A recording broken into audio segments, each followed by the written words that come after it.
Yeah, we don't need to do the Matrix trailer. Probably it's just another trailer. Although, did you watch that trailer, Nick? Yeah.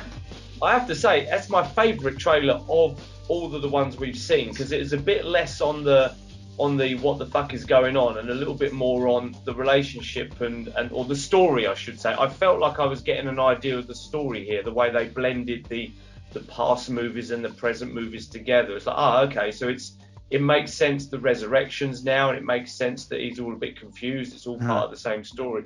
It actually does a better job of linking this film with the first film than the second and third film did, Revolutions and whatever the other one was called.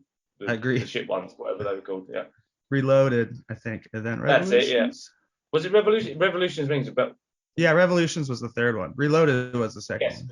Yeah, and I mean, and don't get me wrong, there were some good things in those films. I do remember seeing them on the big screen, thinking, "Wow!" But on that, it's that kind of like, on reflection, they weren't that good. They were a bit confusing, and they seemed to rely too much on the special effects and stuff, and not much content. But it's been a long time since I've watched them. I have to be honest. It's been years. It's got to be years since I've watched those films. Yeah, those were the first ones my dad took me to. The first R movies he took me to, as I wanted to see the Matrix movies.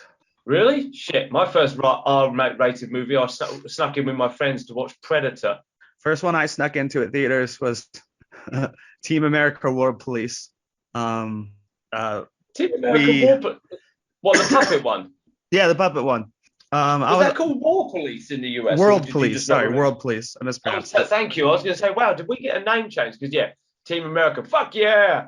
Wonderful film. That fucking funny. Bought tickets for the Jimmy Fallon movie Taxi that I had no intent of seeing. And I don't even know what that is. Bad. Team America. Fuck yeah. Okay, I think I'm ready. Okay, well, you're in charge, buddy. I am but a passenger on the Nick Dole bus of Breaking Geek today. All right. Hello, everyone, and welcome to Breaking Geek Radio, the podcast, the premier flagship international yada yada yada podcast of LRM.com and the Genreverse podcast network. Today, I'm joined, just me and Danny, just two lads today. How are you doing, Danny? I'm good, thank you, brother. Very, very good indeed. The weather is beautiful here in Dubai, and it's wonderful to be here with just you, Nick, a dynamic duo today. Well, I don't know where the other two fucking are, but they're obviously, busy. Who cares? No, it's actually snow here. It snowed for the first time last night. October, winter. Well, actually, I was just about to say where you were, but we should keep your address secret. We can say that you're Colorado. In the yeah. I'm okay with saying Colorado and Denver area. All right, we got lots. Oh, you're going to narrow it down to Denver area. I've said the exact town before. It's a big area. Good luck finding. So I'll just say Dubai, and that's a big city. Yeah, impossible to find you unless you're Tom Cruise. Ethan Hunt would track you down, put you in a building. But would he track me down before James Bond tracked me down? It's a good question. Actually, no, they wouldn't, because my government always knows where I am. But that's something I can't tell you now, or I'd have to kill you.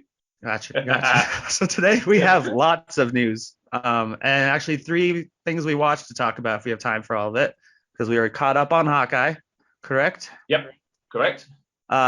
We've both watched Hellbound and 8-Bit Christmas. I watched 8-Bit Christmas yesterday, and you guys were discussing Hellbound last week, so I devoured it in like almost 2 days.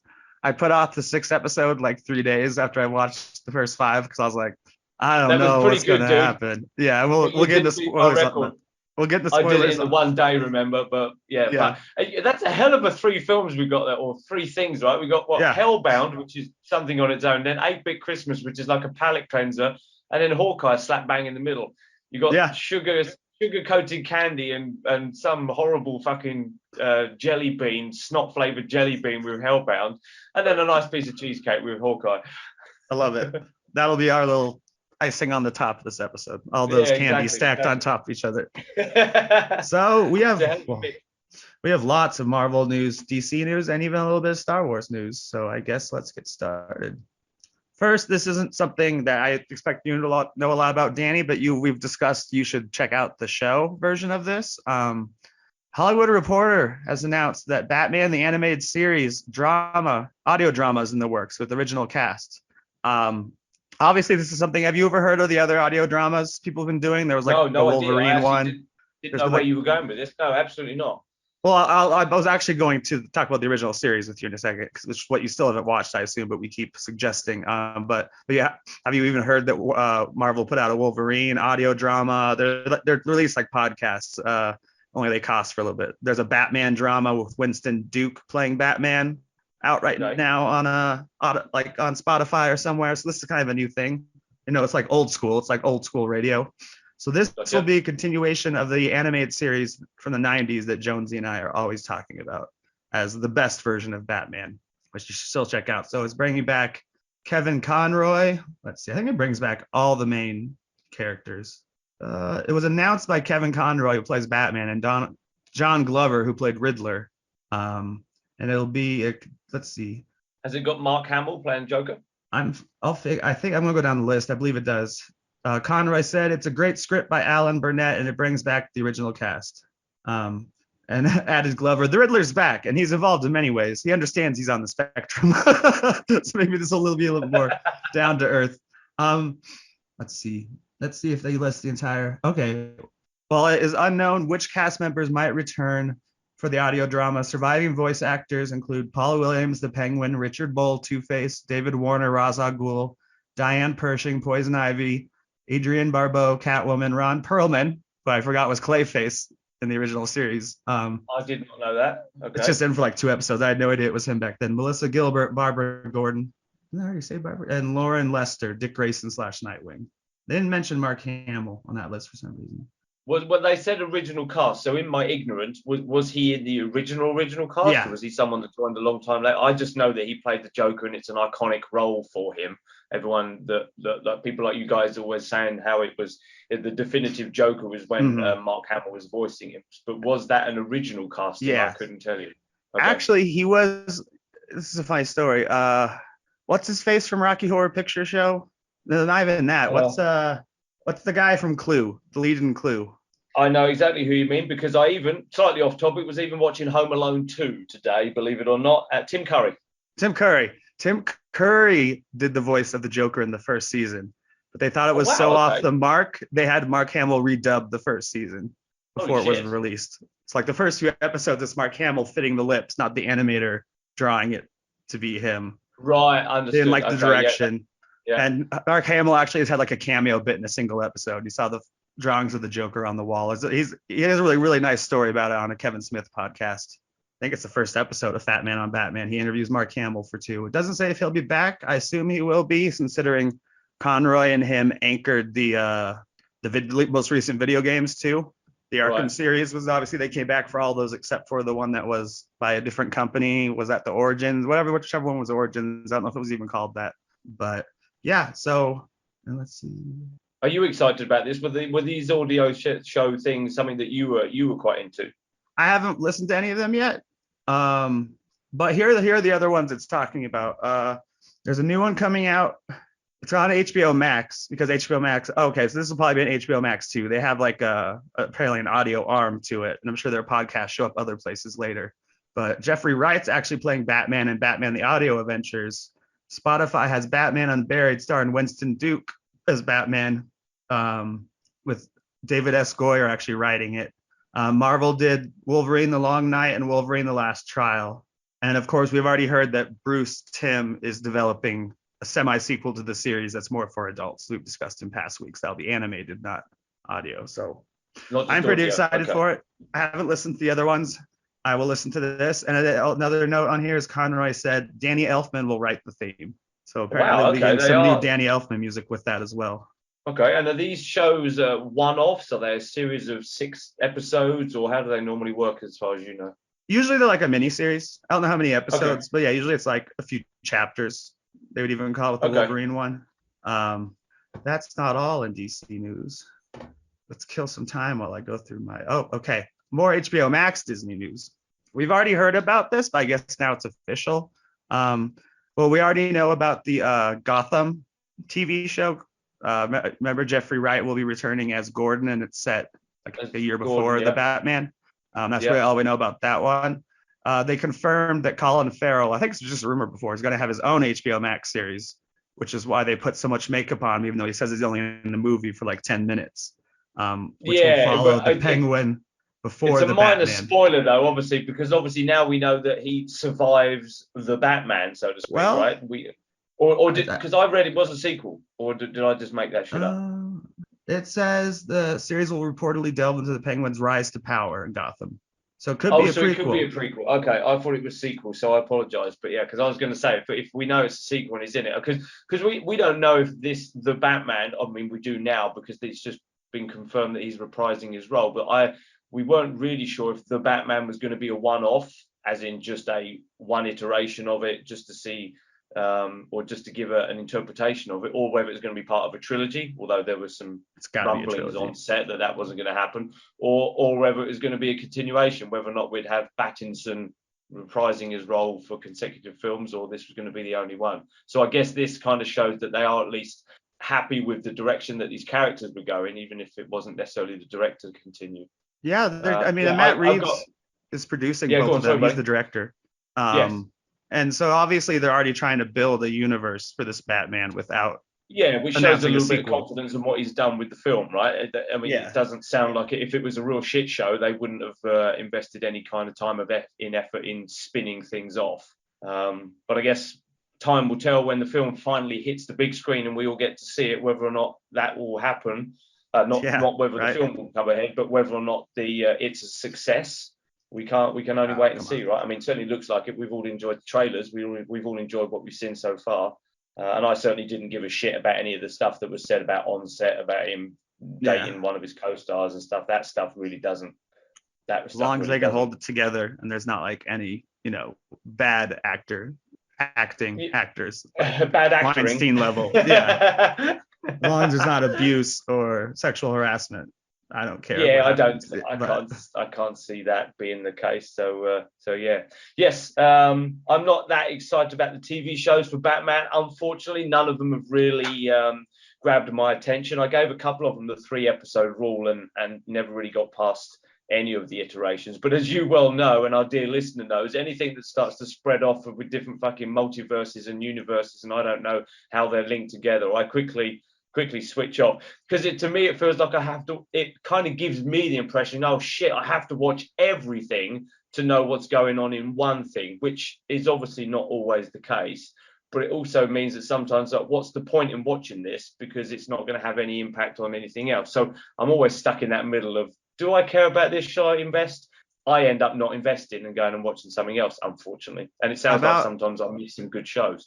How about, are you planning on watching Peacemaker at all? Because that'll obviously be their first spinoff from a movie into a TV show. Yes, no.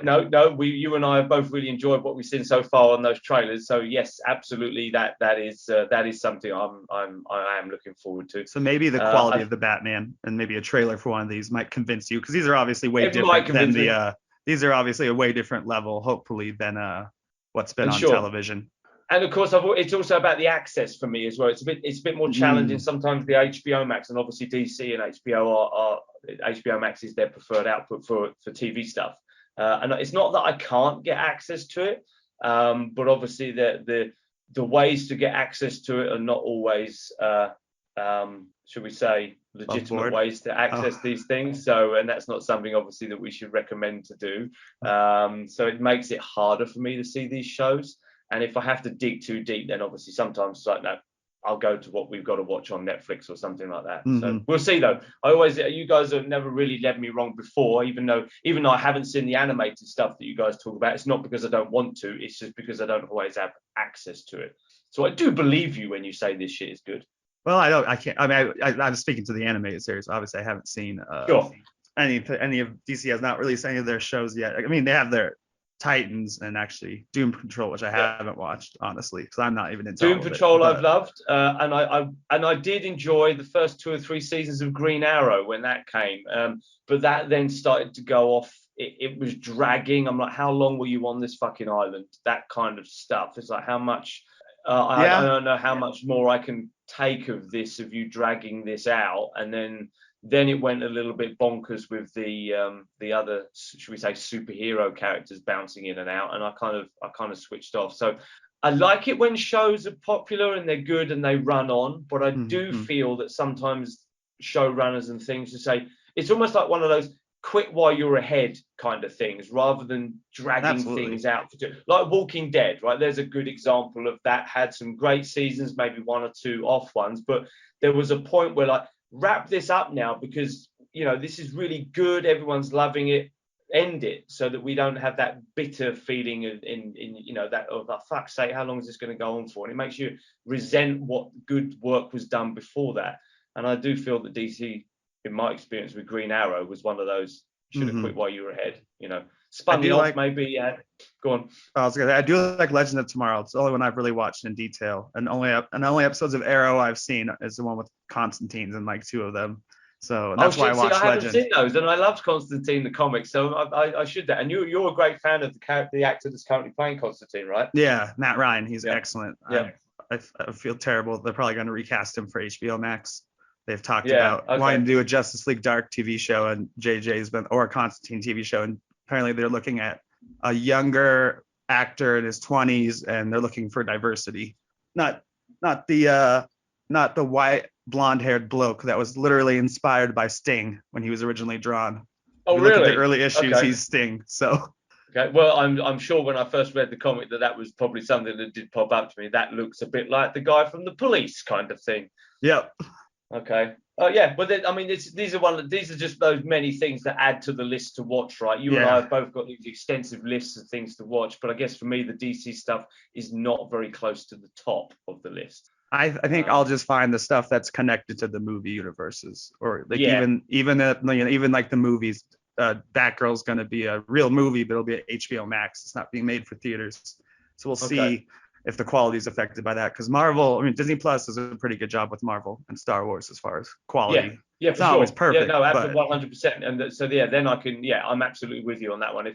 If the show is connected to a movie that, what should we say, was good, then absolutely I'll link to it. But the DC movies, I don't know which movies the shows are linked to, because the Flash movie might not necessarily be linked to Aquaman, and that might not be linked to Spider-Man, Superman, which might not be linked to Wonder Woman. I have no fucking idea. So Black Adam's going to fight a Superman. That's all he could say. Yeah, exactly. Yeah, and a Batman might be there, but we don't know which Batman it might be. So at least with the Marvel stuff, from that point of view, is I know which movie they are connected to. Hawkeye's connected to the MCU stuff that we all know, until they come along and fuck it up with the multiverse. But we've had that conversation. I'm sure we'll have it again. Now let's go into Marvel news. We got a shit ton of Marvel news. Press has started for Spider-Man No Way Home, and everyone's talking now. Talkie. Did you happen to see the video of the panel with just the villains? It's like 7 minutes. It was really cool. They had Alfred Molina next to Willem Dafoe next to Jamie Foxx. Yeah, I didn't see the panel. I saw there was a panel, but I thought when I saw the clip, I thought it was just a snapshot. I didn't realize it was a whole 8 minutes of it. Was this the one where Alfred Molina just said it was all about the money?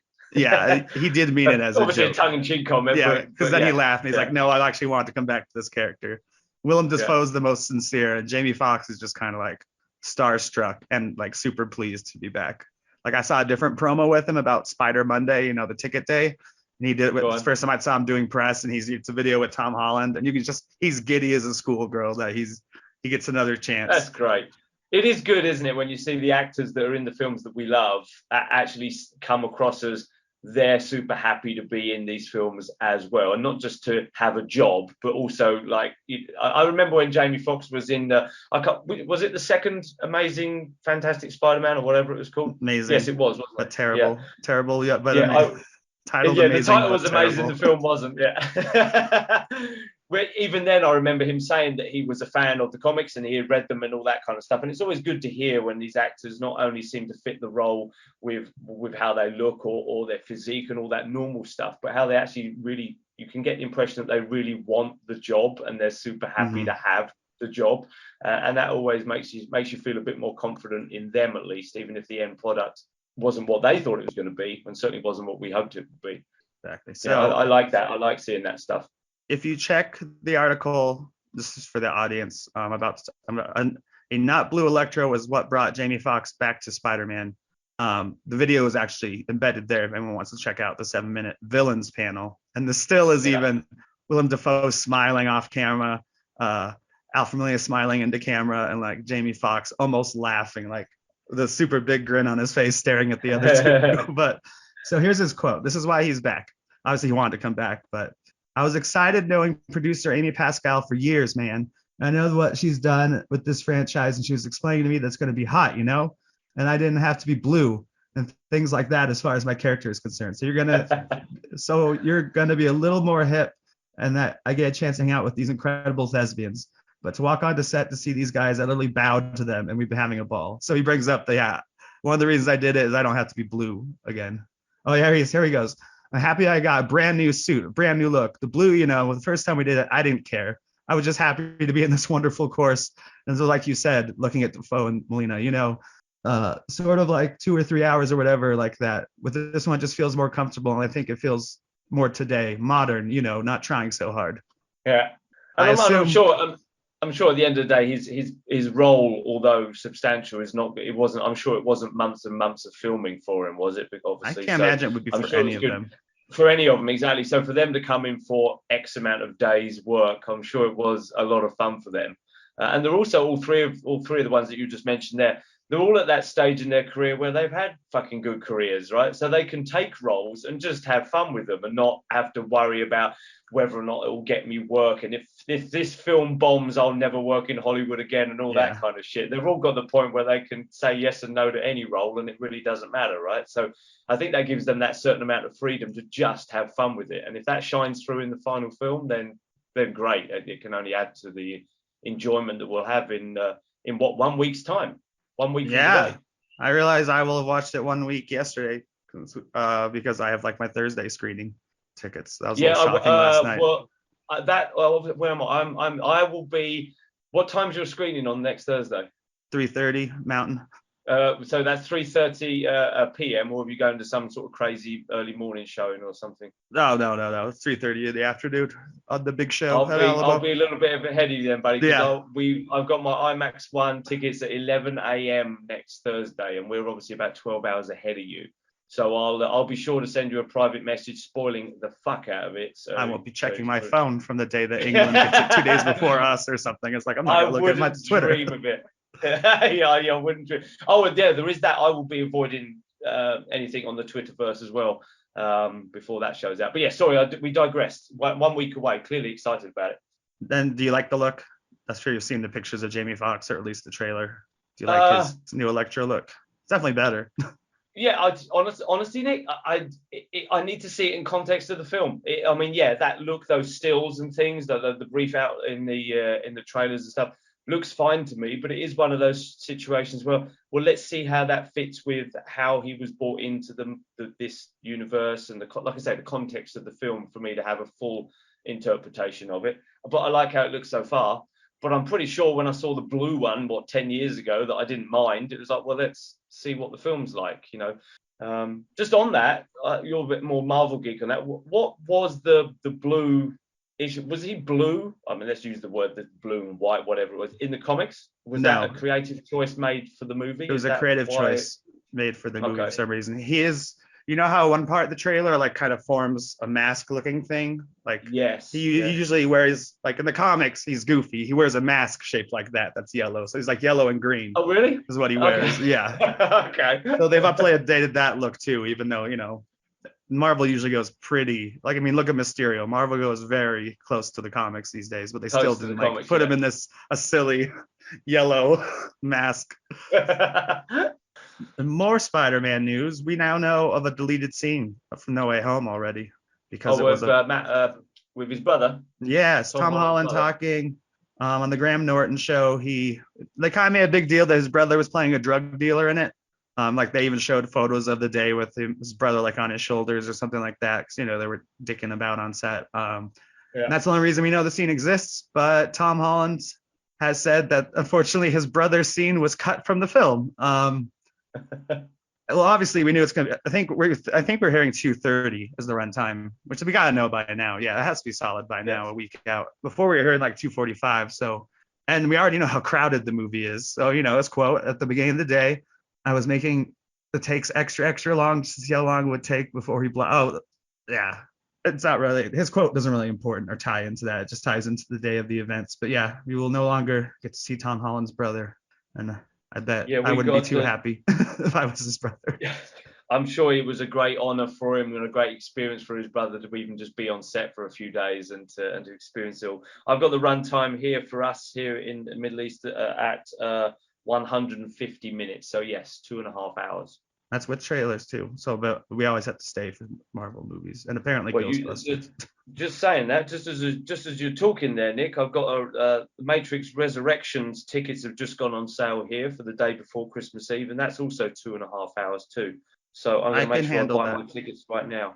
Oh, nice! I'm gonna watch it at home. I don't know if it was just at theaters, I would go, but it'll be my last HBO Max movie since next year they switching back to theatrical only. Oh, really? Oh, I see. That was only through the end of the year that they were saying all of our movies will be on HBO Max same day. They haven't said anything about next year. We'll see how I know someone with COVID, so we'll see. So continuing with Spider-Man related news, Kevin Feige confirms he talks about the Venom Spider-Man crossover that we will be getting. What's he said that's going to do? Because I saw in the article that we put onto the main website at LRM something that it was a rumor that we all knew was true. Was that just the fact that they were going to cross over, or the way that they were going to do it? Just all I know is the post-credit sequence is obviously how they've already sloppily set it up. But I don't think we know. I haven't seen Venom. Carnage. I have no idea. I never dragged myself to watch it, but I know that end scene was Venom being dragged into our current MCU universe. Yeah. And then, did you look out the window and see the poster of Spider-Man on the wall or something, or the TV screen or something? Daily Bugle's basically on TV, and Jonason's calling him a menace, and then the Venom says something weird like he looks tasty and like licks the screen with Peter Parker on it. Gotcha. So all right, it's interesting. According to Kevin Feige, it just made sense to bring Venom into the MCU. In a recent interview about the long crossover, when asked if a recent interview about how long the crossover had been in the works, the MCU architect said, "You look at the obvious comic connotations between Venom and Spider-Man, and it's inherent." Feige went on to explain that the relative success of the first Venom movie had prompted the decision to bring the character to the MCU. The minute Sony made their Venom movie and it worked as well as it did, he didn't say it was good, and Tom Hardy became as iconic as he has become as Venom, and it was the obvious decision is how do we start to merge them? So we don't know any details past that, except for this is the first time Kevin Feige's like, yeah, of course they're going to cross over. Because even the post-credit scene, it felt like they slipped it in sloppily, not like part of Feige's plan necessarily, but we know that they're making a bunch of movies together, not just Spider-Man movies. Like I think the next few movies they'll be working. Kevin Feige will be supervising, and Marvel will be supervising even movies like Craven. Right. So, okay, I understand. Okay. And related to that, Amy Pascal said Venom 3 is currently in the planning stages. So Venom 3 could be Venom vs. Spider-Man. Venom vs. Spider-Man could be its own thing. Venom could be in the next trilogy. I guess there's a tiny chance he shows up in No Way Home, but I don't think it's even a rumor. And everything is rumored about that movie. So anything, I think we might see him next in the post-credit sequence of No Way Home, depending what directions we get shot off. I think that would be the most, if we were going to get anything at all of Venom in this film, knowing how much is already in it, that I think that would be as best as we might get is the post-credits. And that could have also been a post-credit scene that could have been filmed, and then depending on the success of Let There Be Carnage, or whether or not they even went ahead and added it to the film. I think it was a lot of it was going to be how that was taken, how the post-credit scene of Let There Be Carnage was not accepted by fans, but received by fans, what the general feedback was. Because it could be a pretty much a generic scene that doesn't necessarily imply anything other than Venom is in the MCU, so to speak, just to keep those, just to keep it in there, just to keep him in our just to keep the character in our minds so that we know he's around and to remind us that he is in that universe. But yeah, I don't see him being in the main film at all. That being said, like we're getting 5. How do you not do a Sinister 6 in some form if you're already grabbing 5 villains? But I don't expect because I think Venom. Yeah, I think he is a strong enough Spider-Man villain to potentially be part of a future trilogy, along with Kraven the Hunter, and Kraven being after either a Spider-Man, a Night Monkey, or being after a Venom kind of thing, right? He could be hunting any of these creatures. Because at the end of the day, one of the things I love about what my MCU has done is, yes, they've taken characters and stuff from storylines and stuff from Marvel, but they've not been afraid to flip things and change things quite dramatically, so that even our die-hard fans like yourself have a surprise, have a shock of a surprise. Sometimes you don't like it, but at least you don't know exactly what's going to happen, because they're not following the comics exactly step by step. Or really, so Kraven could be come in and be hunting these two things. So anyway, what I mean by that is I think Venom could potentially be a greater villain on his own in a new potential trilogy, rather than trying to cramming into a Sinister Six now. Yeah. And plus, he's not exactly evil. Just the suit apparently has things for Peter Parkers across universes. Yeah, right now he's the good lethal protector. Yeah. He kills a lot of people as the suit in that movie. Like, the suit itself keeps switching hosts for part of it because they break up. You know, like just in Spider-Man 2, he loses his powers. In the movie, they break up, and Venom kills like 10 people.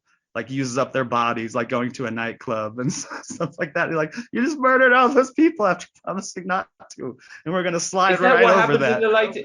Is that what happens in the last one? In Let There Be Carnage? So he actually just, oh fucking hell, he's like, you see him moving from body to body, and the body just falls, and he's at a nightclub, like, yeah.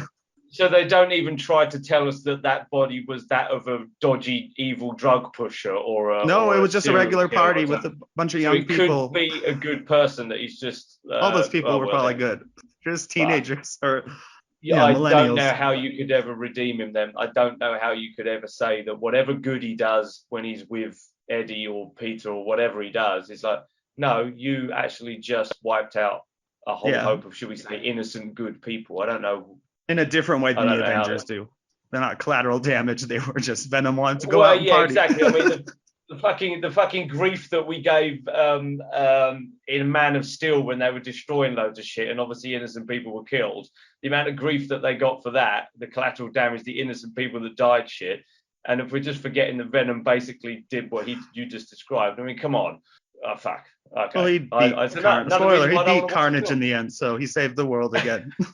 Well, you know, the lives of the many and the few and all that kind of stuff going on. I don't that collateral damage wasn't anything to do with the fight with Carnage, by the sounds of it. No, exactly. Yeah. And similar, possibly Spider-Man news. Kevin Feige did promise that if we get Matt Murdock in a future project, it will be played by Charlie Cox.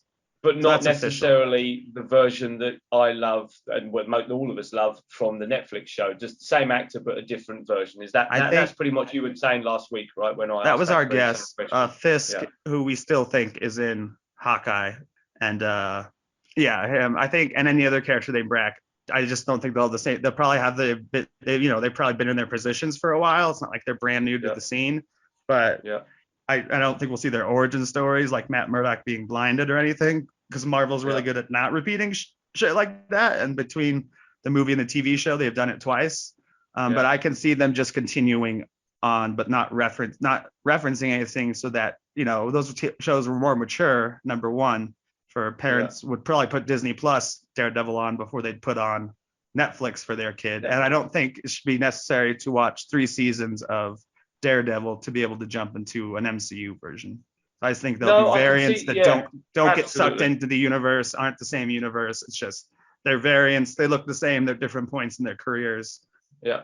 I totally see how it can be done, and it can be seamless, and it's not necessarily to do, like you said, another origin story. I guess I still feel that I don't see that it's much of a problem to make the Netflix shows canon, I guess is my point. They reference certain things about the event. Yes, there's certain things that you would have thought they would have mentioned, or maybe the Avengers would have shown up for, like the Defenders plot. Well, possibly, but I think they could be easily, because they could be at the same time as because you could argue that there's something very, very bad going on in the world all the fucking time, which could need an Avenger Bring to their go teammates and to it. sort out, right? It could be something happening in Adelaide in Australia. It could be something happening in Dubai. It could be something happening in some obscure Russian town in North Siberia that needed Captain America to go and help out. Yeah. It's a big fucking country, and big planet, and there's lots of shit going on. Very much like Captain Marvel's comment about, it's a big fucking universe, and I'm out there dealing with lots of shit.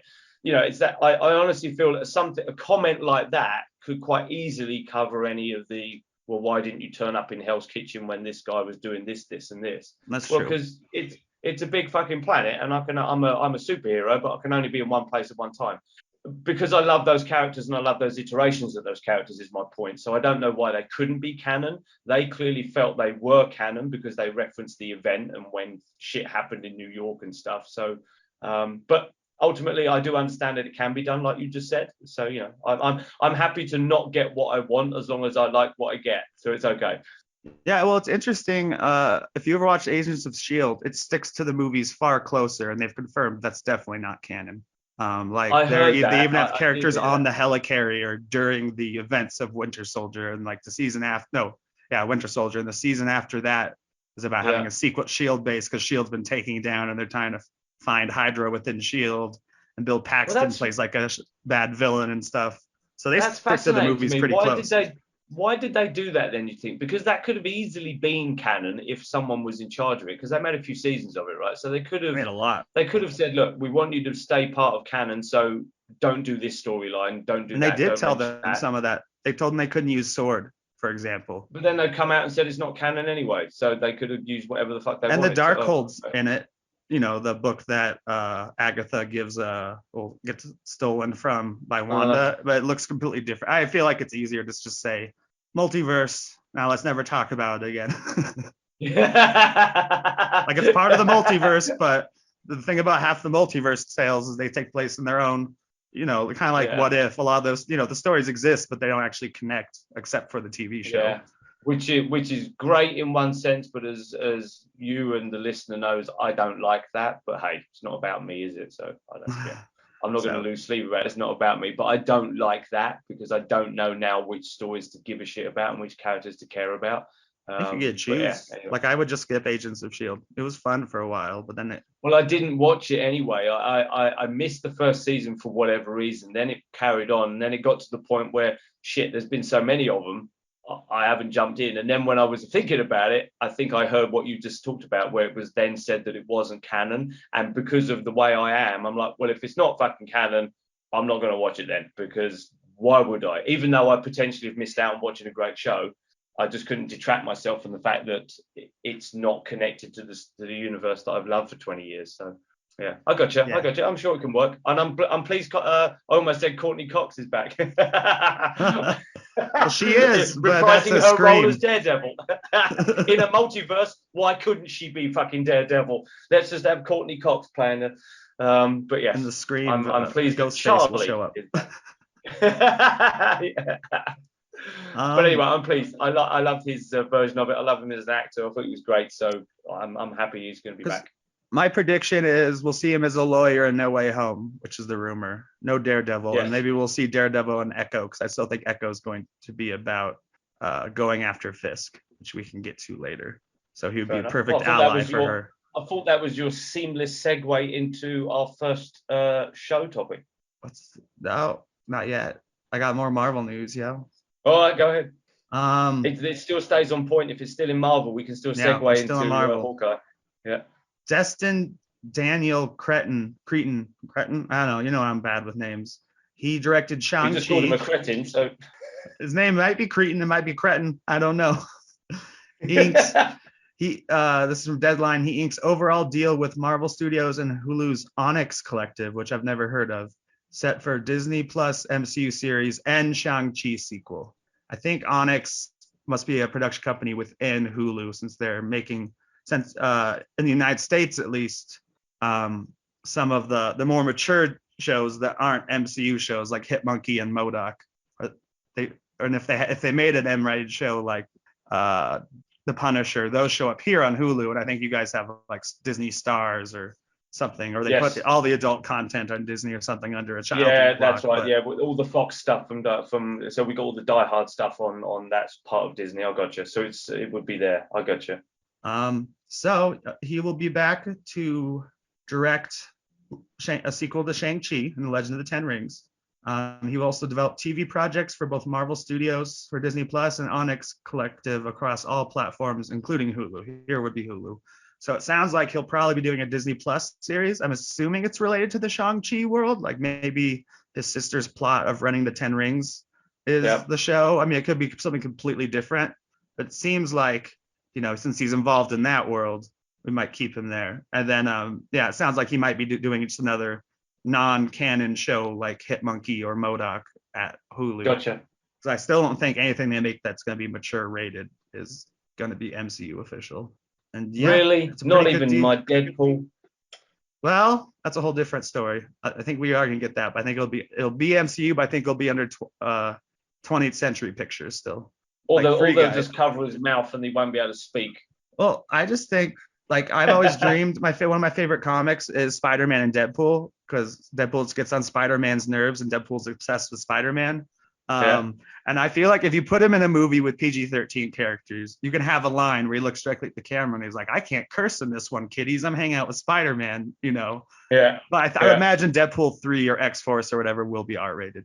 I think they've semi-confirmed that they'll give him R-rated projects. So yeah, I hope so. I think it's one of those characters. There's enough Marvel characters going on that we can have an R-rated one, right? We don't need to make everything universal, as the old cinema rating thing used to be. I think it proved when Deadpool was such a success that you can have an R-rated comic book character that can make fucking money. So there's no need to rock the boat and, should we say, soften him up and dumb him down, or whatever term you want to phrase. No, I'm pleased about that. I think the only way that it would be a challenge is if he does break the fourth wall in an MCU film, right? Then people will just look at him and be like, yeah, who are you talking at? But yes, because I was just going to say, the only way you could do that is that the rest of the characters are looking at and go, well, we know he's a little bit unhinged. He clearly thinks he's talking to someone else.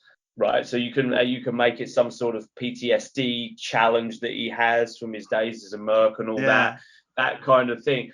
Because then you could write it in a way that he's still breaking the fourth wall, but only in his mind. It's not an actual, Thor's not going to look at the camera as well and suddenly see it all, etc., etc.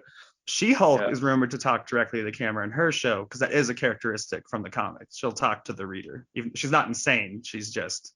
It's part of the characteristics. I hear that show might have that. Yeah, I get the feeling that that's more like someone that's writing a journal or a diary, as you might call it. That they're kind of making a blog post as they live their lives, and looking at the screen saves this from her holding her phone up to her mouth and talking into a phone to record her thoughts. I get the feeling that that's the kind of, when she looks at the camera, that's her writing a diary, logging something down, creating a journal, and I think that would work absolutely fine. That wouldn't take me out of that at all. I remember the first time I noticed the wink at the camera thing is that in Austin Powers 2, exposition is giving Austin Powers, like, you're gonna have a great time on this adventure, and they look at the camera and they're like, and the audience too. No one ever notices him so far talking to the camera? Like, they don't just acknowledge it, do they? Colossus never acknowledges it. Cable never acknowledges it. Domino, I can't.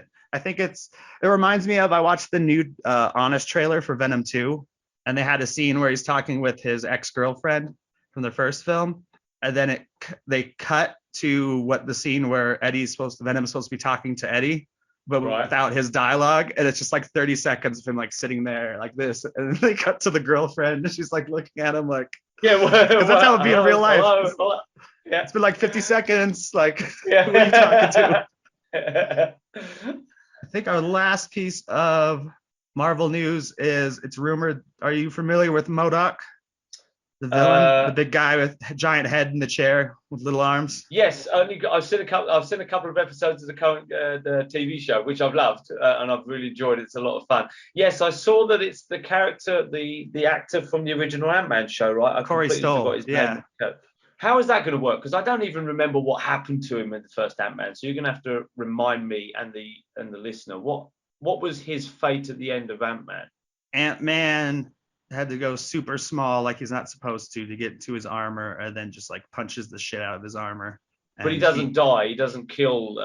It looked like he could have got transferred to the quantum realm. The movie is called Quantumania, and obviously we know Kang is involved. Well, thank you, because that was going to be my follow-up question. So how does he become MODOK? And that, what you just asked, kind of is that, or it looks like he could be multiverse. End of sentence. No, I don't think it's going to be that. I think if they're bringing back Corey Stoll, it's because he's the past Ant-Man villain, and you know he kind of like he was getting ripped apart more than like if your suit's damaged and you're brought into the quantum realm, kind of like when at the end of Star Trek, they know the bad guy ship won't survive the black hole because it's too damaged. So in the movie, it looked like he wasn't surviving. Like one of his arms would like shrink off, and then almost like he was being ripped into like a tiny black hole.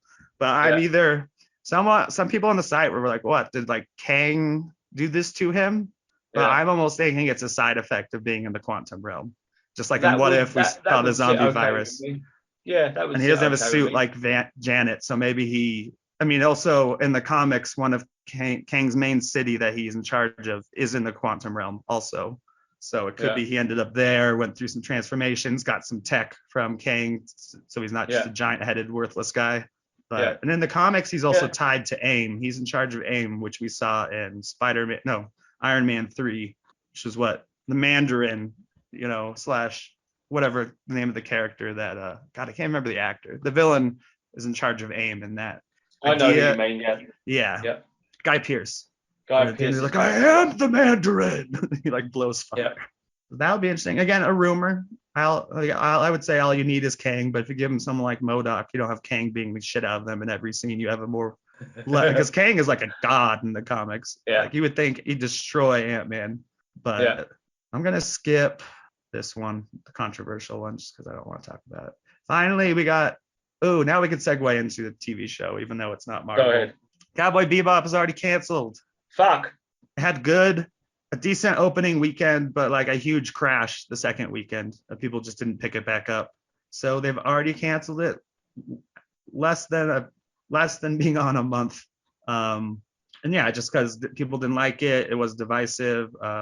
46% positive critics and 56% positive audience. Being split over it not being as the same, which sucks for me because I loved it as a show without knowing anything about the original, and I don't have any intention to try the anime. I tried the anime. I like these actors playing these characters. You and I definitely aligned on this, and it's a shame either Jonesy or Jam or both of them obviously aren't here, but it would be a shame that because they're such huge fans of the original anime series, and we know that they're kind of. We know that Jones is okay with the fact that it was a show, but he's not pissed off that it's not coming back, etc. Yeah, and I would love to talk to whatever, but I would love to talk. So I wonder how much the diehard fans of the original anime show had to do with the fact that it was not received, because there's two things here, right? I feel there's one of it's an unknown property, it's an unknown entity. If you're not someone like us that knows someone that likes anime, then you wouldn't know that it was an anime. If you just found it on Netflix and it looked a bit fucking odd and it looked a bit weird, why would I bother with it? And then it disappeared. Or so that's a missed opportunity, because I think a lot of people might have enjoyed it. Or there were people that like, oh, I've seen this thing on here and it says it's based on an anime, and then an anime fan says, yeah, don't watch that, the original's so much fucking better. And they go, oh, okay, I won't watch it then. But then they've missed out on that, and I wonder how much of that was an influence, meaning one, the marketing for it, about maybe just advertise it as a show that is a standalone show and not based on an anime, which may have put people off. And the second one was, I wonder how much diehard anime fans and their possible, as you just said, 50-50 split, possibly negative about it, had an impact on the middle of the road people making the decision to watch it. Because let's face it, there's a lot of stuff to watch, right? You have to choose something. But I get, or it might just be me. The third option, I guess, is that me, because I really love the show, and I might just be being negative because someone's taken away a toy that I like. Well, it wasn't at least Jammer and Jonesy watched all of it, so like I've watched it. I'm my second viewing with my roommate who loves it, so it's not like they were responsible for canceling it. They gave it numbers, but I was very disappointed to read that because I very much enjoy those characters. Did your roommate like it? Is he an anime fan? He's loving it so far. No, he's never seen the anime. He is an anime fan, but he loves it so far. Last night we watched the Cop episode, even though he doesn't like film noir, and he still enjoyed the film noir one. Yeah. Yeah, I've certainly been recommending it to people and saying, hey, don't worry about what it looks like from a trailer, but you should watch this. It's a lot of fun because I know that they like that quirky kind of fun stuff, and I think they enjoy it. So it's still on Netflix though, right? I know you said they don't take down the old stuff. So they'll be there for a while. So you never know, forever. Nick. There may be one of those.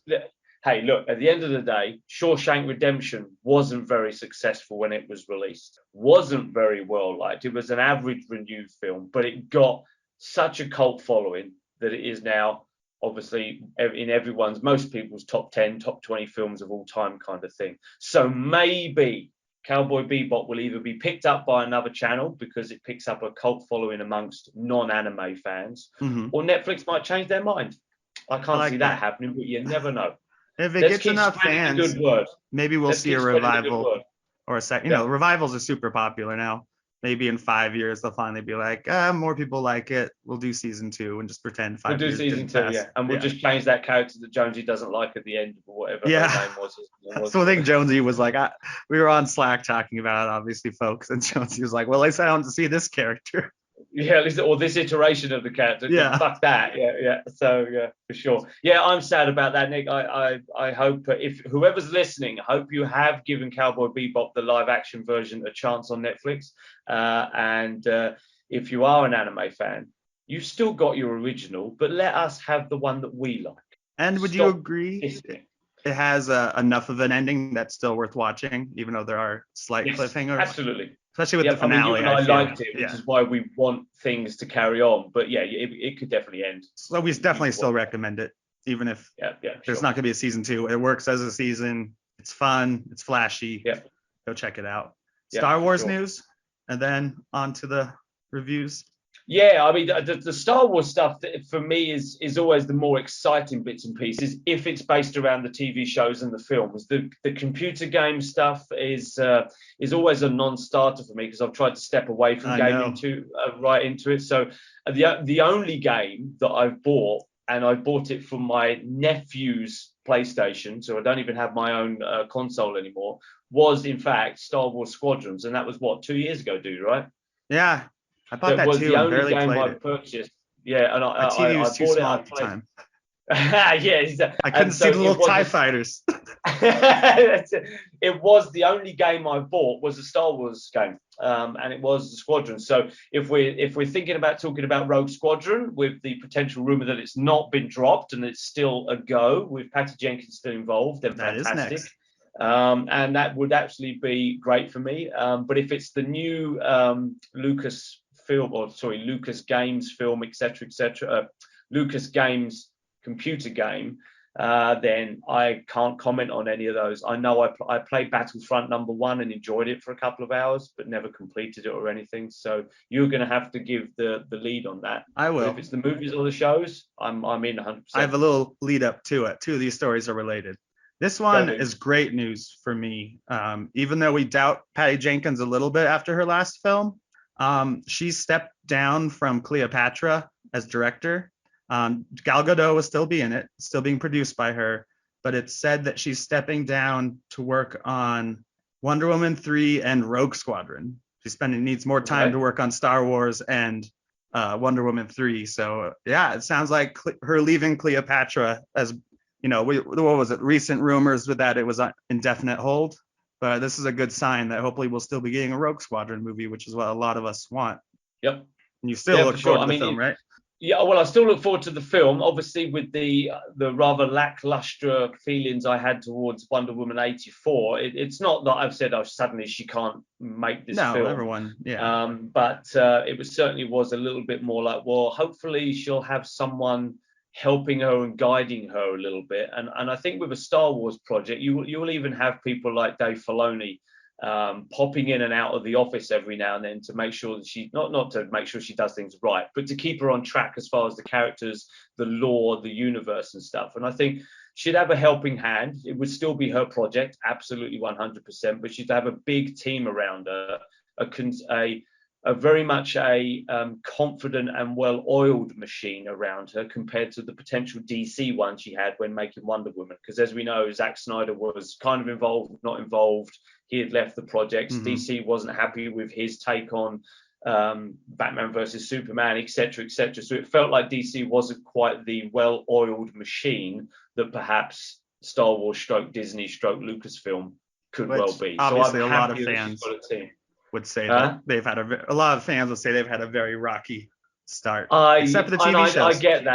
I get that, but yeah, the TV shows and the money the films have made, you know, there's been some hit and misses. I think we'll all agree with that. We don't need to go over that again, but I think generally speaking, it's been a success. If you just look at the bottom line, it's been a fucking success, right? So, and the TV shows have shown that the ship has steadied a little bit after, you know, Rise of Skywalker and potentially Last Jedi's kind of splitting of the world a little bit, even though it was a good film. Yeah, I feel confident that Star Wars is in good hands at the moment, even though someone will probably kill me for saying that, but I feel it's okay. And I hope lessons have been learned after Rise of Skywalker is my point. Yeah. So I do like that they also seem to be focusing, without calling them a Star Wars story, like all the movies we've heard rumored, Taika Waititi's, Kevin Feige's, and which may be the same one, but they've never said that. And Rogue Squadron just being in single films without us having to jump into another goddamn trilogy. I'm pleased with that. Like again, I don't think it needs to be even it can even be a 2-part film. I just don't think we need like they can make Rogue Squadron 2 and even plan to make 2 back to back. It's just oh, sorry, that's my phone. Yep. That's all right. And they don't need to connect it to the saga. Obviously, it's in the same universe, so there'll be characters we love, or not necessarily characters that we love, but species that we know and recognise. You can see some stormtrooper helmets around, and I don't have a problem with that at all. But you're right. Let's keep them just independent little films set in the universe. There's no need to mention certain characters, etc. But you know, Rogue Squadron could well still have reference to Skywalker because he was Red Leader. He was one of the founders of Rogue Squadron in the first place. So it wouldn't be a problem that they mentioned his name, but they don't have to go searching for his fucking missing arm or any of that shit.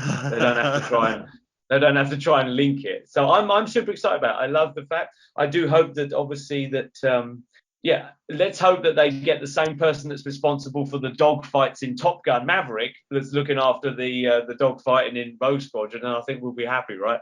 Yeah, and Rogue Squadron promises a lot of space battles, which I think Star Wars really doesn't have that many, even if we go across all the films. And they haven't done a great one in a while, so... Well, you have to look back to Rogue One for the Battle Above the Planet as being one of the most loved ones at the moment, and that is fantastic. But as a fan of Return of the Jedi, that particular battle was great. The decision to get in close to the starships so that they can't use their heavy weapons, it was good. And you can imagine that was, had they had more budget, etc., that could have been extended. But they have done it. It has been good. But I certainly would like a little bit more for sure. Anyway, two Star Wars news stories play into each other because they're both rumored to take place during the High Republic, which originally they announced as a multimedia project that was just going to be books and comics, but we knew movies and TV shows were coming set in that world, or video games. So, excuse me, they cast the lead for Acolyte. I think it's how it's pronounced. It's Acolyte. Acolyte. Not Alcolite. You obviously need a drink if you've gone Alcolite. You're looking for a low alcohol beverage. Acolyte. Acolyte. It's found its lead in Amanda Stenberg. It's unless they mistyped it. It is Amanda with an L. So I think I'm pronouncing it close enough. Fair enough.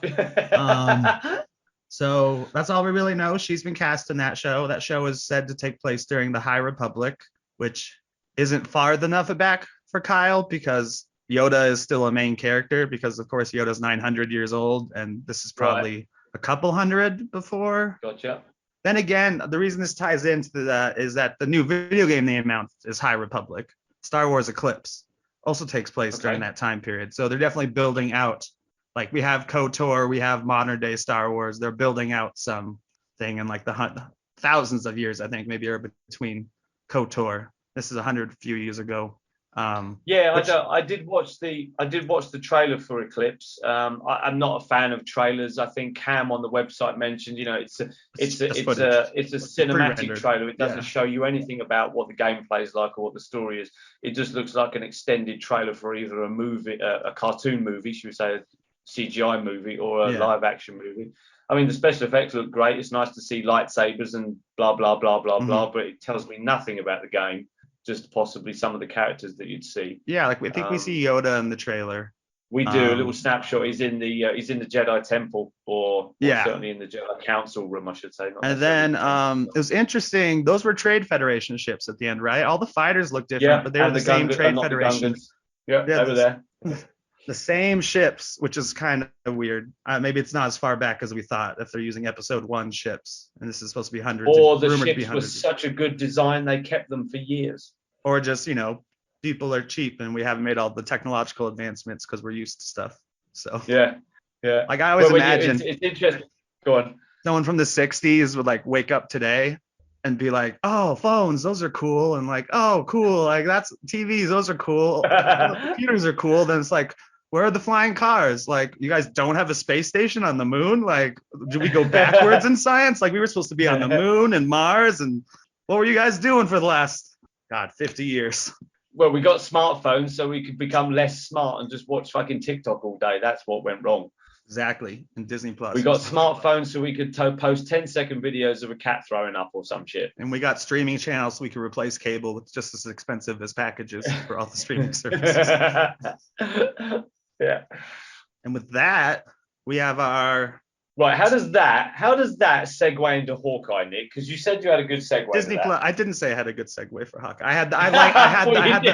I like the Star Wars segue, being able to talk about the High Republic. It's the only reason I brought the game along with the other story. I thought you meant that was a good segue into Hawkeye or the three. Only the fact that the second to last story was about Disney Plus. So our show will be watching next year. Who knows? I feel like Star Wars is really kind of fucked up. Just the amount of shows they're putting out live action has kind of felt like they're slow compared to Marvel, but we'll see. But yeah, Hawkeye, we've watched the first 4 episodes at this point, 2 episodes left. What have you thought? Now we're in spoiler territory. We're going to do Hawkeye, then Hellbound, and then 8-Bit Christmas. So, yeah, let's just warn the listener straight away that, because obviously we don't want to keep them here for too long. But yeah, let's talk spoilers from the very get-go, shall we? So we're about to talk about those 3 things that Nick just mentioned, and we will touch on spoilers. So what are we going to start with? Hawkeye? Yeah, what do you think of Hawkeye so far? I'm really enjoying it.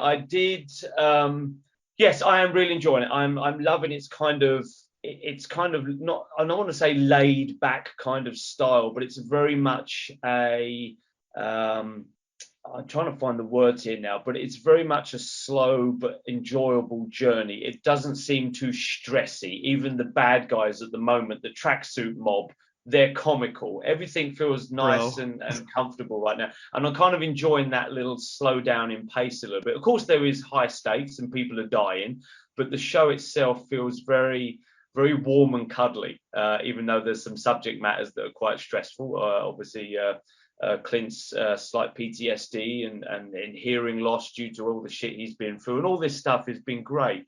But the latest episode, if we're going to jump straight into number 4, there were some bits in it where I was a bit frustrated with Kate, where that kind of that smart, wisecracking, ignore what you tell me to do, Clint, and even though I should have learned by now that it's going to get me in fucking trouble, that there's a little bit frustrating. But saying that, their interaction in this episode, they're getting to know each other, they're bonding over the Christmas day or the Christmas themed thing. I ugly sweaters, really Christmas movies.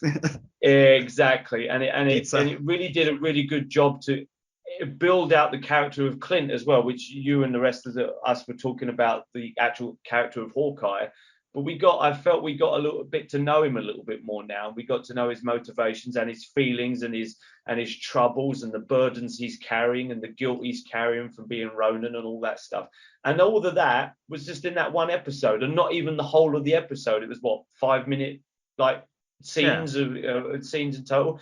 So I'm enjoying what they've done with that so far, and there's been a little bit of that all the way through the show. So at the moment, and you can touch on individual bits of the show up to that point, I'm really enjoying it. I'm loving the fact that it's 4 episodes of 6, because it's almost done, and I'm super happy about that. Not because I want it to be over, just that I don't think they needed to drag it out. It's a nice chunk of episodes. I think it's good. What do you think? Oh, I mean, I like it a lot. I didn't like the 4th episode as much as most people, but I don't know, the LARPer thing. It was that bit of the 4th episode I enjoyed the most. I think that was the standout bit. The rest of it's kind of forgetful. The action scene was interesting, like almost like a 2v1v1, like everyone's attacking each other. Of course, Elena's back, super stoked. We'll probably see a lot of her. Looks like coming up. She's great, yeah. And she's unmasked. She was obviously the person with the mask we saw in the trailer for this week's episode. It actually is pretty close to an outfit she wears in the comics, so it wasn't that big of a shocker. And I think at the end of Black Widow, I think we kind of thought that was going to be the case, right? As soon as we saw Black Widow and we saw the end of it, I think we all realized that, well, clearly she's going to pop up in Hawkeye at some point. Especially since Hawkeye was trailer. Already was announced and stuff. Like, was already filming. And you're like, Hawkeye villain. But there are lots of possible Hawkeye villains. I find I think the mom, not the fiance, is the villain in that situation. Yeah, I get the feeling just that an the idiot. fiance's a throwaway villain. He's the one that could possibly die at the end of the series, and no one really gives a shit. But the mum, there's definitely she's too much of a good actress, Vera Farmiga, however you pronounce her family name. I don't know. She's too much of a good actress to be playing this mum character that seems to be so fucking has no connection with her daughter whatsoever, no emotional connection. She's definitely too good an actress to not be playing that very well on purpose. And so she's definitely up to something. She's definitely higher up in the echelons of bad guy territory than her husband is, or ex-husband is. She knows he's a dick. She knows he's a dick in charge of this dodgy company. And she doesn't care because she's more of a dick. She's definitely dodgy. I'm even wondering, so his company, Sloan's or whatever, they find out is laundering money for Tracksuit Mafia. But I don't even think he even knows. Either he's in over his head or he even doesn't even know that she's using his company for that. He just seems like a dummy, unless that's also going to be a reveal later. Like when he's misquoting all the expressions. Yeah, I don't think you can have two double reveals. I think that one of them would undermine the other, whichever one they did first. So I think your first instinct. I think she will kill him with one of his swords. I think she'll do it without giving a shit as well. Yeah. She'll do it in such a ruthless way. It'll be like a Black Widow spider killing her prey, her husband, after she's had sex with him. Yes, I've spent all these years with you, and yes, I've agreed to marry you. It was all because I wanted this, and now I've got this. You can fuck off and shit. I've got a feeling that she would kill him with the sword and then just wipe it on her dress. Stab him in the back. That's his favorite sword. That's it, yeah. And then Uncle. Do you believe Uncle is Fisk? Well, that seems to be the rumor on the site, right? I must admit, I didn't think that as soon as I saw the episode, but then when I jumped onto our Slack channel chats and over on Discord as well, and I thought, oh, okay, yeah, that's good. I like that. That makes sense. And if it's the same actor that Vincent D'Onofrio. If it's the same actor as well, as we just spoke about, having the same actors reprise the roles, but not necessarily from the Netflix universe, so to speak, I'll be more than happy with that. I didn't think of that. Is that something you guys have been talking about it? But that is something that is in the comics, right, with Echo's character, etc. Yes, in the comics, and also we learned that one of their employees is the guy who speaks ASL and is best friends with Echo, was also a client of her mom's security company. So, and I even wonder if I don't think she was talking to Kingpin in that episode, because I don't know if you could talk to Kingpin the way she was without getting your head squashed. But he could be behind it all. In the comics, he is behind the Tracksuit Mafia. They're just one of the many, gangs. It's not like that's his gang. It's just one of the many gangs around the city. Would make sense from what little I know of his character based on what we saw in the Netflix shows, he's got his fingers in many criminal activities in New York, and it would make sense that this little gang was one of the many gangs, along with the many gangs we saw in the Daredevil show, right? He quite often was up against gangs of some description, and as we know in the Defenders episode, it was a conglomerate of gangs that got together. So yeah, that makes total sense, and I quite enjoyed that. I like that idea of that. I think that's great. And the other connection is Echo. We meet Uncle, of course, at the dojo, and that's when you first see her dad wearing a tracksuit, and you're like, oh shit. Yeah. And then he gets killed by Ronin, but in the comics, Kingpin kills her father. I'm sure there's some kind of dispute, like where he wants more power or something, right? And he covers it up with like someone else did it, and then and this is much earlier in her life in the comics. She like still is like young, and he raises her, and she calls him father, not uncle. And then so her show, I think this is gonna happen. She's gonna learn by the end of this that Kingpin either. Well, at first I was gonna say maybe it wasn't Ronin there, maybe a different guy, but Ronin. Hawkeye says he got all sorts of kind of directions / people wanting him to take out different organizations. So I'm wondering if the Kingpin did a similar thing to the comic where he's like, oh, someone's too big-headed in this facility. I'll make sure they're all there. Be like, hey, Ronin, like anonymously, there's a tracksuit mafia hanging out in Fat Man Otto, which is also kind of a clue too. So he was. So you're saying Kingpin may have been puppeteering, the puppet master with Ronin to guide him towards potential targets. But because Ronin was so hell-bent on doing what he was doing, he didn't really think about the motivations of the person. Or didn't even know who gave him the tip. Yeah, he didn't care. I guess I get the feeling that all he cared about was, are they bad guys? Yes, then I'll kill them. Rather than thinking, well, they are bad guys, but why have I been sent there? Exactly. What are the motives? He didn't care. Now he would care. He would still take out the bad guys because, like he said in episode 4, he was a weapon. He was a weapon that was guided by. He said himself, I was guided by good people with good intentions, but ultimately I was a weapon and I was pointed at targets. And it sounds like he was still being pointed at targets by what you think might be the Kingpin, but he didn't give a shit. He just was still being a weapon, still being done what he was told. I'm okay with that. I'm okay with that. So my theory then is that Echo, the series, will be about her going after Kingpin, and he'll be a much bigger character than that. So you're saying that by the end of this, she'll learn that Hawkeye, Kingpin. So Echo and Hawkeye won't be friends, but they'll reach some sort of impasse of mutual respect or something, or let's stop fighting because you've got someone else that you really need to go after, and I'm going back to my wife and family kind of thing. I just feel like I don't know what else her show would really be about so far, but that's where I think we're headed. Yeah, but I like Hawkeye. I recommend it, like all the Marvel shows. It's kind of hard for me to rank them. Each one, I love each one so much that I sort of forget the last one, but not really. Did I see you say that you think this is your favorite so far? Maybe. I don't know. It's hard. It's really hard to compare this to WandaVision and Loki. It's easier to compare this to Falcon and the Winter Soldier because Loki and WandaVision are so out there. WandaVision's still down on the bottom of the pile. I don't think I'm enjoying this one as much as most of Loki, but I definitely it's like you. It's a tricky one for me to rank it, but it's easier for me to put WandaVision at the bottom. I'm never going to watch that one again. I don't need to watch that again. But this Winter Soldier, it's tough. But I really am enjoying it. I'm loving seeing the Clint's character have some depth and growth. I think he's definitely earned it from the movies, and I'm glad to see he's got this show, and I think they're doing it justice. I don't think it's just a throwaway show, 6 episodes, it was in his contract, blah blah, none of that shit. I think it has value, it has purpose, it has worth moving forwards for the MCU, and I like the character so far. Like I said though, my only slight negative is Kate is, and I know they've only known each other, what, Nick? 3 days in this show so far, right? Is it 3 days total? Yeah. Like so that, I know I'm not expecting her to completely change her personality in 3 days, but I do find her little wisecracking thing a little bit. Have you learned nothing yet in these 3 days? Yeah. When Clint's telling you to not do something, he kind of knows what he's fucking doing. So stop being a teenage brat and listen to him. Yes, it works for you sometimes, and you can sweet talk your way in somewhere and get away with stuff. But at some point, this could lead you to getting killed because you don't know what you're doing. and that was a bit frustrating. But it did make for a fun show, and it did make for that. The only bit I didn't get right, Nick. So the fucking bag with the arrows in it. That was such a pointless interaction between him and that police officer.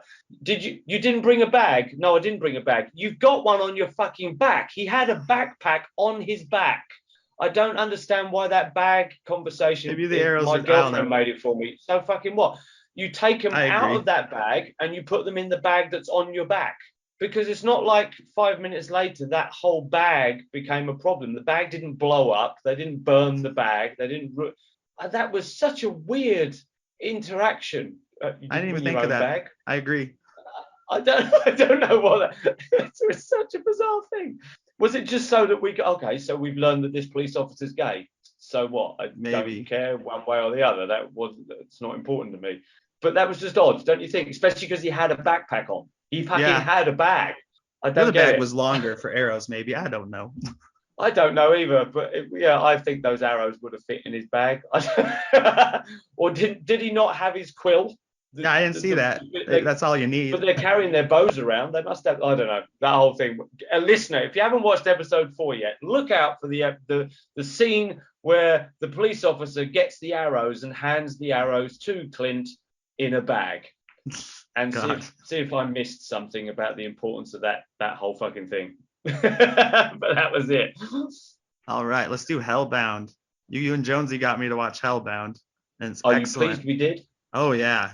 For those not in the know, it's a show where you're an angel in quotes. That face is not an angel's face. But I know they spin it into a religion. Tells you when you're gonna die at the right time, and then these 3 big, almost Venom-sized looking. Venom meets the Hulk, like made of smokish looking creatures, beat the shit out of you and then burn you until you go to hell. But they always beat you up first. It's never like straight to melting someone. It's like, let's throw them across the room. Yeah, they certainly punish you before they send you to hell. And then so it becomes a big religion. And then at the midway through the series, since we're spoiling everything, the guy behind it reveals, because the whole idea is stop sinning, God will come and send these people to drag you to hell.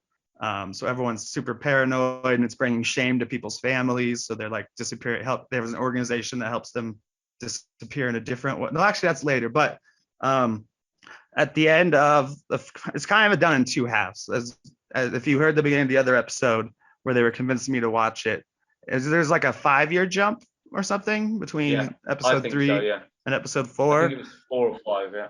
And we mostly almost entirely switch main characters except for one. But the cop learns at the end of the 3rd episode that the guy who's made up this religion was told when he was a kid that he had 20 years and he was going to die at 10:30. And he's like, but I didn't sin. But you can't tell anyone that because I kind of set up your daughter, and the world will collapse. If they know it's not related to religion, everyone will just freak out. So he thought, right? Yeah. So it that whole setup and premise to what's going on is actually really, really clever. So it's a show right from Korea. It's another big breakout show along with Squid Game. And from what I can hear, it's had a bigger impact than Squid Game did as far as amount of viewers and et cetera. But I think that was because of Squid Game. I think that has opened our eyes and our hearts and our minds to accept shows that have subtitles or dubbing, and I think Squid Game opened that door a little bit. So I don't think it's necessarily better than Squid Game in its concept or its execution, but I think it's seen as to be bigger because Squid Game opened that door. It's an interesting concept. I love the fact because basically it's a supernatural event, isn't it, Nick? This face different kind of horror and tells you exactly when you're going to die. It could be 20 seconds from now, or it could be 20 years from now.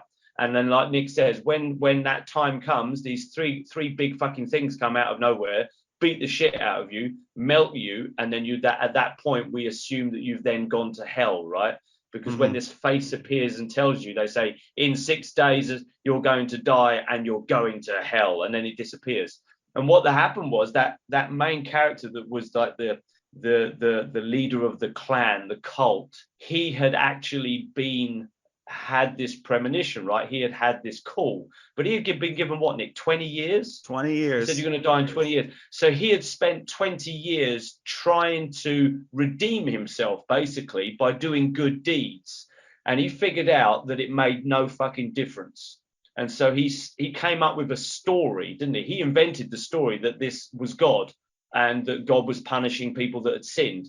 And then this whole religion grew around it because they all believed what he was saying was true.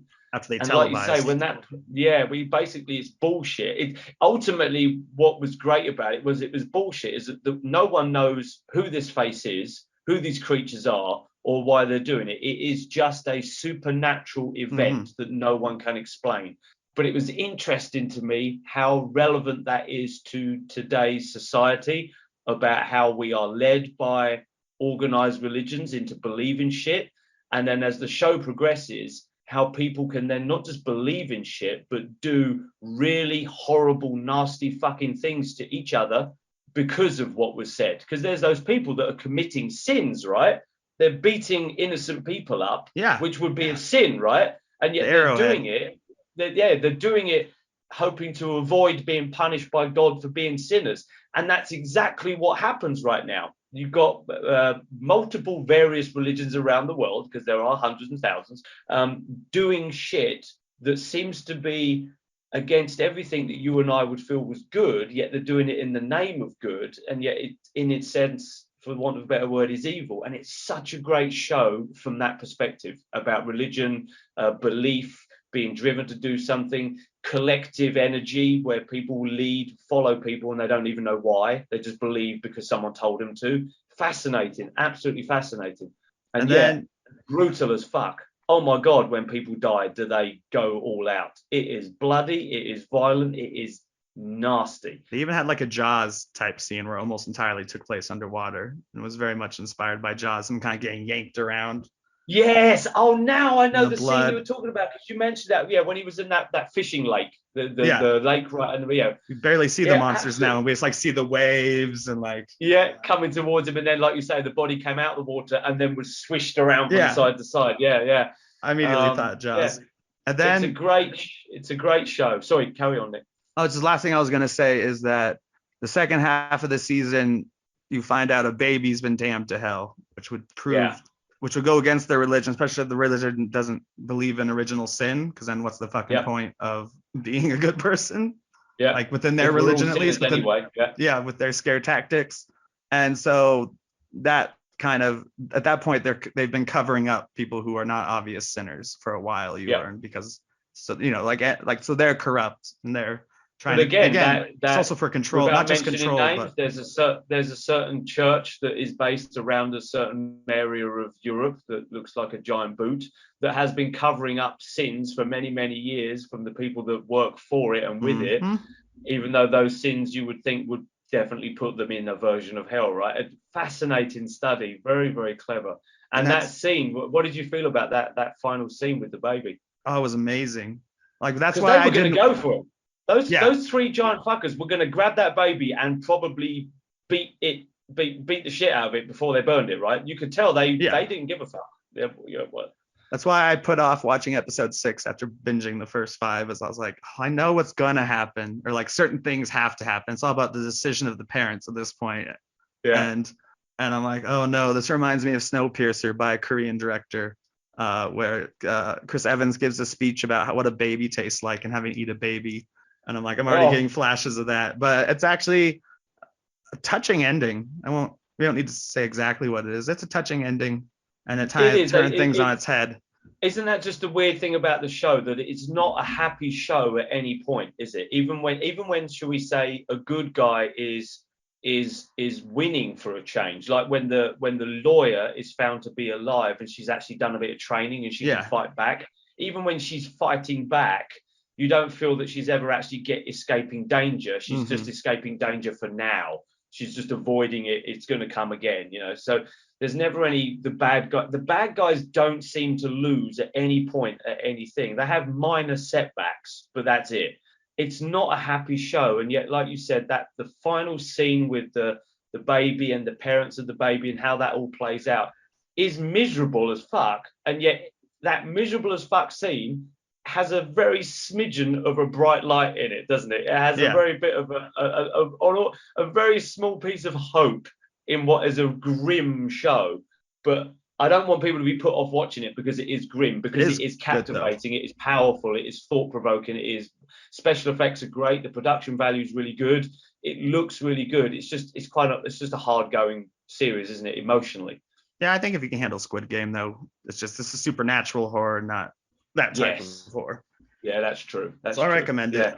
I can't wait for season 2. They set up a big twist at the end of season 1, besides the baby. So really weird twist. Yeah. We'll see. Let's not spoil that. There is a twist. I don't even know if it's a twist, is it? There's a great continuation of a story that we know nothing about, this supernatural event, right? There's a lot more to learn. We can't assume anything. I was hoping, so when the face suddenly appears and tells you, I in my mind I want one of those people. It appears in front of you or I, and we go, whoa, who the fuck are you to tell me when I'm gonna die? Get the fuck out of it. Because you could like some sort of comedy show. Well, I'm.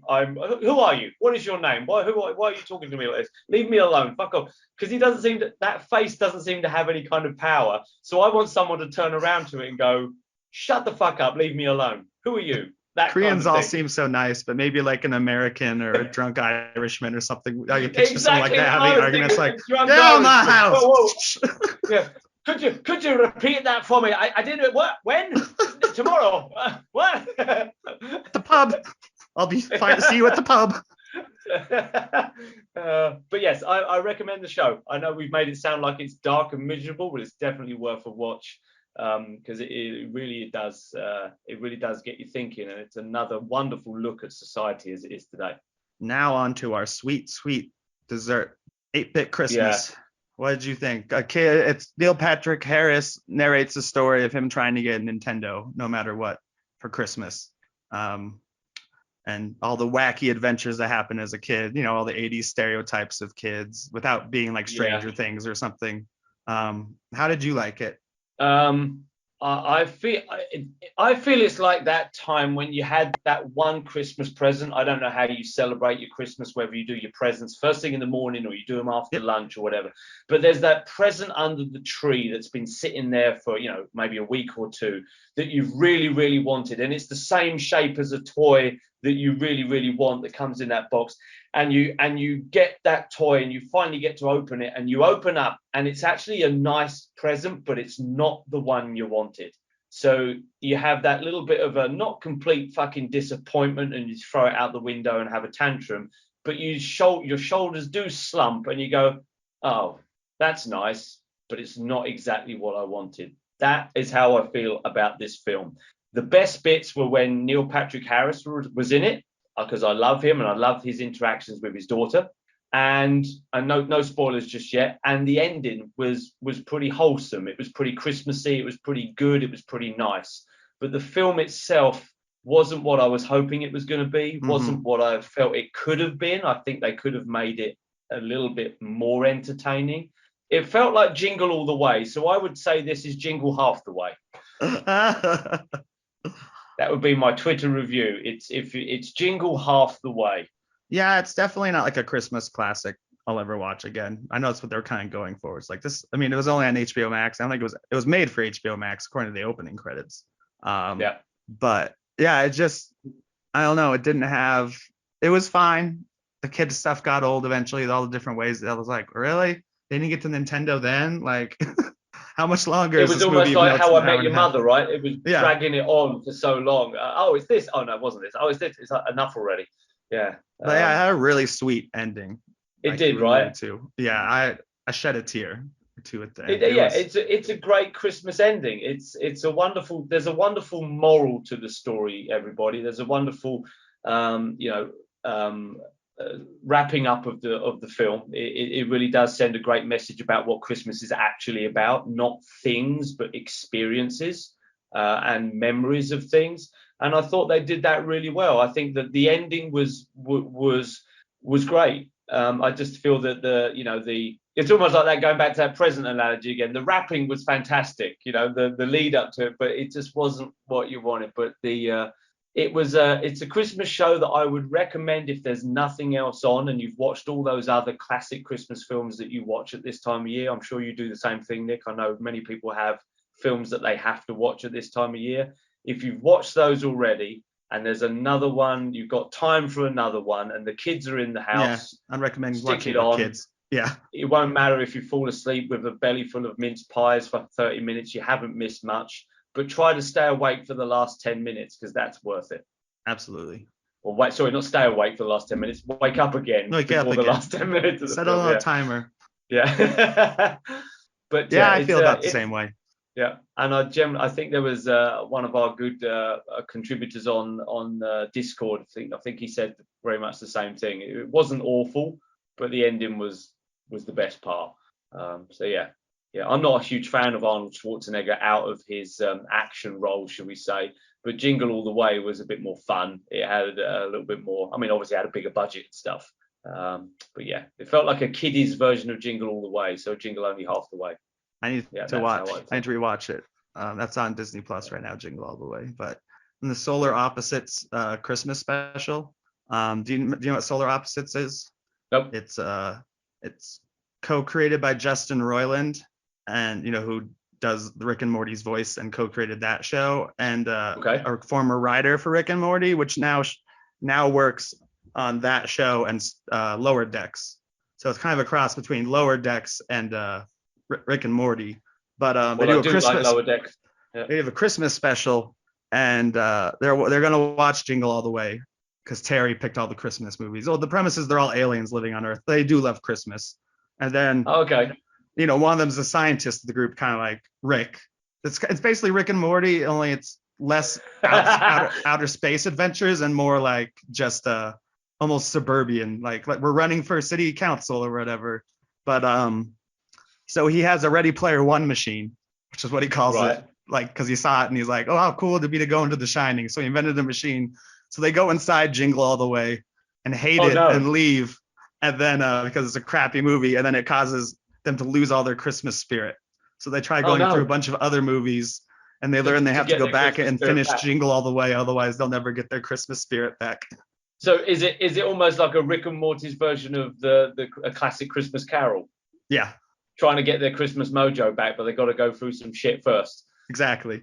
It's just like that. And then when they return, not to spoil it completely, but when they return to Jingle All the Way, 80 years has passed in that universe, and it's overrun with Sinbad mutants. And the kid who never got the Turbo Man for Christmas is like the emperor of the town, and they only have until Christmas at midnight to get their Christmas spirit back. So it's like a post-apocalyptic world with like Mad Max gangs and zombies and shit. So. Well, 80 years, yeah. So Schwarzenegger's character's long gone, right? And yeah, he's long gone, but the kid has been bitter that he never got the Turbo Man, and he's become like, the dictator of the town. And spoiler alert for anybody that hasn't seen Jingle All the Way, the kid doesn't get Turbo Man. I don't even remember that, but he learns the meaning of Christmas. Absolutely. Because his dad is Turbo Man at one point. Yes, he is, isn't he? Yes, he gets that Turbo Man for the Christmas parade that goes on, right? Yeah, that's it. Yeah, cool. That's cool. Anything else to discuss? Yeah, so we recommend Hellbound. We certainly recommend Hawkeye, and although we don't hate 8-Bit Christmas, it's shouldn't necessarily be the first film you watch for Christmas this year. It is short, so if you run out of Home Alone, stick your kid in front of 8-Bit Christmas. Yeah. Cool. With that, there you go. There's your Twitter. There's the snap point there, right? It's not very long, so stick your kid in front of it for Christmas. There you go. It's free if you have HBO Max too. You don't gotta even go to the theaters. But we know your kids are going to want to see Spider-Man: No Way Home. And with that, are you ready to wrap her up? Wrap it up, buddy. Wrap it up. All right. This has been Breaking Geek Radio, the podcast. Check out all of our other podcasts wherever podcasts are streamed under the Genreverse and LRM name. They're all on the website also. Danny, where art thou be found out? If thou be looking for me, you will find me booking tickets for Matrix right now. Nice. And I am at Geeky Nick Doll on Twitter. I do Marvel Multiverse Mayhem with Kyle every week, and as soon as Hawkeye ends, we don't know when our next Marvel content is coming, so we'll have to cover some classic shit because they haven't announced the release dates of any of the 2022 shows. But yeah, tune in next week. I hope we're doing Spider-Man. Hopefully we get the whole crew back. And rumor has it we'll all be back for next week. Is that the rumor? Cool. The rumor has it, but you know how these rumors play out. A lot of them are a load of bullshit. No Toby.